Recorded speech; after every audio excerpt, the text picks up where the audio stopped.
واتقوا الله الذي تساءلون به والأرحام إن الله كان عليكم رقيبا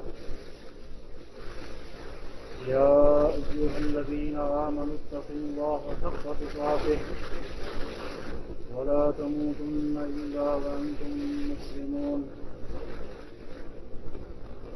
يا أيها الذين آمنوا اتقوا الله وقولوا قولا سديدا يصلح لكم أعمالكم ويغفر لكم ذنوبكم ومن يطع الله ورسوله فقد فاز فوزا عظيما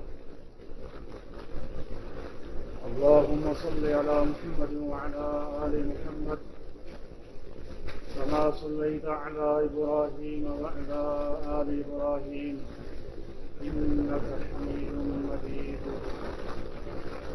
اللهم بارك على محمد وعلى آل محمد كما باركت على إبراهيم وعلى آل إبراهيم إنك حميد مجيد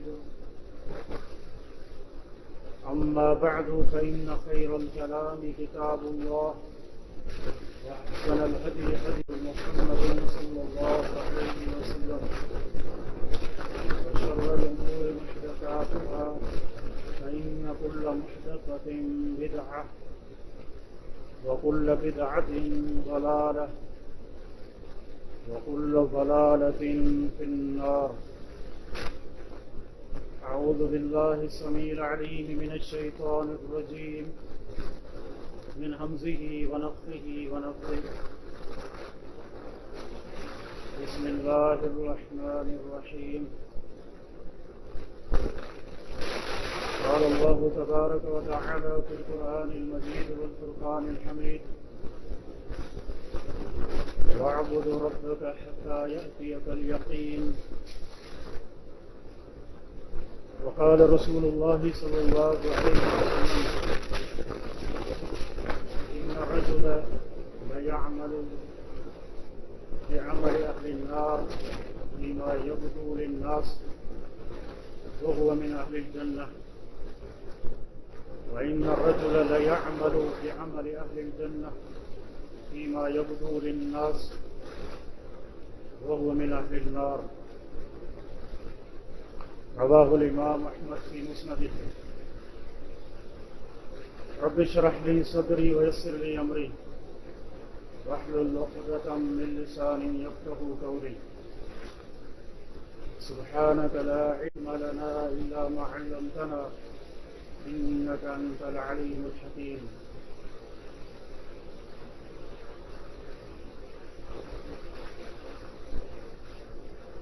رسول اکرم صلی اللہ علیہ وسلم کا فرمان ہے آپ نے ارشاد فرمایا ان الرجل لیعمل بعمل اہل الجنہ فیما یبدو للناس وهو من اہل النار فرمایا کہ ایک شخص لوگوں کو ایسے دکھتا ہے کہ وہ جنتی ہے کیونکہ لوگوں کے سامنے جنتیوں والے اعمال وہ کر رہا ہوتا ہے حالانکہ وہ جہنمی ہوتا ہے اور ایک شخص ظاہر برے اعمال کر رہا ہوتا ہے لوگوں کو یہی نظر آ رہا ہوتا ہے وہ من اہل الجنہ اور وہ جنتی ہوتا ہے انما الاعمال بالخواتیم فرمایا کہ اعمال کا دار و مدار خاتمے پر ہے یہ حدیث ہمیں یہ بیان کر رہی ہے کہ انسان کو چاہیے کہ اپنے اور اپنے رب کے درمیان جو معاملات ہیں اس کو درست کرے اور لوگوں کی پرواہ نہ کرے، اپنے معاملات اپنے رب کے ساتھ رکھے، اعمال اللہ اور بندے کے درمیان ایک راز ہو، اخلاص کے ساتھ عمل کیا جائے، اور لوگوں کے سامنے انسان اچھا بننے کی کوشش کرتا ہے، ریاکاری کرتا ہے، کیونکہ اس کا عمل دکھلاوے اور نمود و نمائش پر مبنی ہوتا ہے، لہذا لوگ اس کو اچھا سمجھ رہے ہوتے ہیں، لیکن اللہ رب العزت کو اس کا باطن معلوم ہوتا ہے، ایسا شخص جہنمی ہوتا ہے۔ یہ حدیث ہمارے لیے ایک لمحہ فکریہ بھی ہے، بلکہ بعض ائمہ نے اس حدیث کی شرح میں یہ چیز بھی ذکر کی ہے کہ اللہ رب العزت کا یہ فضل ہے، اللہ رب العزت کی یہ رحمت ہے کہ اللہ تعالیٰ نے خاتمے کا معاملہ مخفی رکھا ہے، کسی کو پتہ نہیں ہے اس کے ساتھ کیا ہوگا۔ رحمت اس طرح سے کہ اگر ایک شخص کو پتہ چل جائے کہ وہ جنتی ہے تو وہ عمل کو چھوڑ دے گا، اللہ سے بے خوف ہو جائے گا، کیونکہ اس کو پتہ ہے مجھے تو جنت میں جانا ہی ہے۔ دوسری طرف اگر کسی شخص کو یہ معلوم ہو جائے کہ وہ جہنمی ہے تو پھر وہ زمین پر فرعون بن جائے گا، ظلم کرے گا، زیادتی کرے گا، اور چونکہ اس کو یہ معلوم اس کا انجام اگر ہو جائے تو پھر وہ مزید نافرمانی پہ نڈر اور جری ہو جائے۔ تو اس لیے اللہ رب العزت کی یہ رحمت ہے کہ اللہ تعالیٰ نے خاتمے کا معاملہ مخفی رکھا ہے تاکہ انسان ایک طرف اللہ میں امید رکھے اور اچھا بننے کی کوشش کرے، ایمان اور عمل صالح کی راہ پر چلے، دوسری طرف بے خوف نہ ہو، اللہ تعالیٰ کا ڈر اس کے دل سے ختم ہو جائے، اور یہی ایمان کی حقیقت بھی ہے کہ الایمان بین الخوف والرجاء، کہ ایمان اللہ رب العزت سے ڈر اور اللہ رب العزت سے امید کا نام ہے۔ ایک طرف اللہ کا ڈر ہو جو اس کو نافرمانی سے، گناہوں سے روکے، دوسری طرف اللہ ہمیں امید بھی ہو تو وہ نیک اعمال کریں، اللہ رب العزت کو راضی کرنے کی کوشش کریں۔ علماء عقیدہ ایمان اور خوف کی مثال ایک پرندے کے دو پروں سے دیتے ہیں، جس طرح پرندے کے دو پر ہوتے ہیں، اگر دونوں صحیح ہیں، درست ہیں، تو وہ پرندہ اڑان بھر سکتا ہے، اڑ سکتا ہے، لیکن ایک پر بھی خراب ہو جائے تو پھر وہ پرندہ اڑ نہیں سکتا۔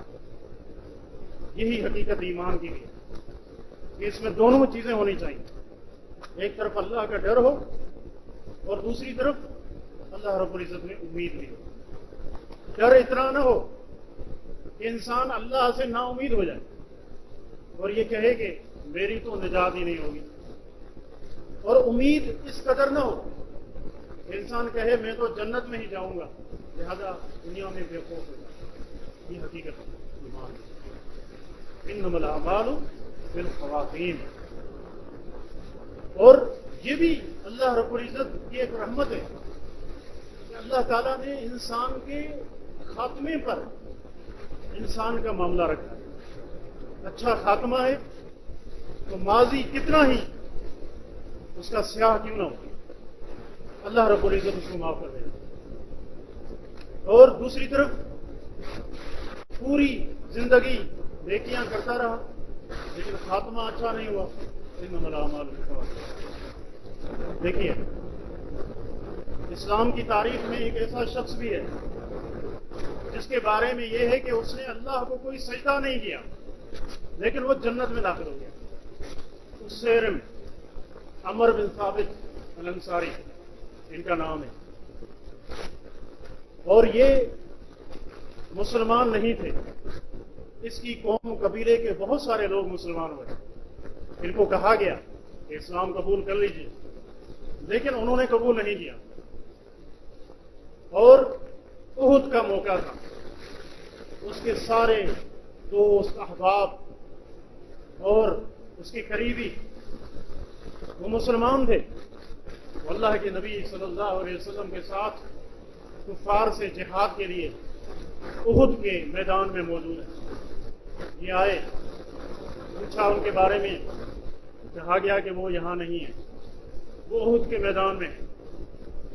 اس کے دل کی کیفیت کو اللہ نے بدل دیا اور ایمان کی محبت ان کے دل میں ڈال دی اور انہوں نے کلمہ پڑھ لیا اور سیدھا احد کا رخ کیا. احد میں گئے. مشرکین مکہ کے خلاف جہاد ہو رہا تھا، یہ بھی شامل ہو گئے. بڑی بہادری سے لڑے اور زخموں سے چور ہو گئے، گر پڑے. جب جنگ ختم ہوئی، بنو عبدالاشہل قبیلہ انصار کا، وہ اپنے ساتھیوں کو دیکھ رہے تھے کہ کون زخمی ہوا ہے، کس کو طبی امداد کی ضرورت ہے. دیکھا کہ ان میں اس شعر بھی زخموں سے چور پڑا ہے. ان کو دیکھا تو حیران ہو گئے. کہا آپ یہاں پر کیسے آئے؟ آپ یہ بتائیے، ابھی ان کی آخری سانسیں چل رہی تھیں، وہ نہیں نکلی تھی. کہا آپ یہ بتائیے کہ اپنی قوم، اپنی برادری، اپنے قبیلے کے تعصب میں آپ یہاں پر آئے ہیں، لڑے ہیں، یا ایمان لے کر آئے ہیں؟ اللہ اس کے رسول کی محبت کی وجہ سے آپ یہاں آئے ہیں. ان کی سانسیں چل رہی تھی. انہوں نے کہا کہ نہیں، بلکہ میں ایمان لا چکا ہوں، بلکہ میں ایمان لا چکا ہوں. اللہ اس کے رسول کی محبت مجھے یہاں پر لائی ہے. چنانچہ ان کی روح پرواز کر گئی. نبی علیہ الصلوۃ والسلام کے سامنے اس علم کا معاملہ ذکر ہوا تو نبی علیہ الصلوۃ والسلام نے فرمایا انہ من اہل الجنہ بلا شبہ وہ جنتی ہے. دیکھیے، انما الاعمال بالخواتیم، اعمال کا دار و مدار خاتمے پر. زندگی کیسی تھی لیکن خاتمہ اللہ نے کیسا کر دیا. تو ان کے بارے میں یہ معروف سوال بھی ہوتا ہے کہ وہ کون شخص ہیں جنہوں نے ایک سجدہ نہیں کیا لیکن جنتی ہیں. وہ یہی صحابی ہیں. اسے کیونکہ نماز کا وقت ہی نہیں آیا کہ وہ سجدہ کرتا. تو یہ ہے انما الاعمال بالخواتیم، کہ اعمال کا دار و مدار خاتمے پر ہے. ایک اور منظر، نبی علیہ الصلوۃ والسلام حجۃ الوداع میں موجود ہیں. بہت بڑی تعداد ہے صحابہ کی، 1 لاکھ سے زائد صحابہ. اتنا بڑا مجموعہ، اتنی بڑی تعداد کبھی اللہ کے نبی صلی اللہ علیہ وسلم کی زندگی میں اکٹھی نہیں ہوئی تھی جتنی حجۃ الوداع، جو آپ کی زندگی کا آخری حج تھا، اس میں وہ جمع ہے. ایک شخص جو کہ اونٹ پر سوار ہے، اللہ کے نبی کے پاس آتا ہے، کچھ سوالات کرتا ہے اور جانے لگتا ہے کہ جا کے عمل کرے. یہ جذبہ ہے جس کا اظہار بھی اس نے کیا. آگے جاتا ہے، اس کی اونٹنی کا پاؤں پھسلتا ہے، وہ نیچے زمین پہ گر جاتے ہیں اور ان کی گردن ٹوٹ جاتی ہے. نبی علیہ الصلوۃ والسلام نے ان کے بارے میں یہ حکم دیا، فرمایا کہ اغسلوہ بماء وسدر، ان کو غسل دو پانی کے ساتھ اور بیری کے پتوں کے ساتھ. اور فرمایا ولا تمسوہ بطیب، ان کو خوشبو مت لگانا کیونکہ یہ محرم ہے. احرام کی حالت میں خوشبو نہیں لگائی جا سکتی، یہ احرام کی حالت میں ہے. اور فرمایا ولا تخمروا رأسہ، ان کے سر کو بھی مت ڈھانپنا کیونکہ یہ محرم ہے. محرم کا سر ننگا ہوتا ہے. فرمایا کہ اس کو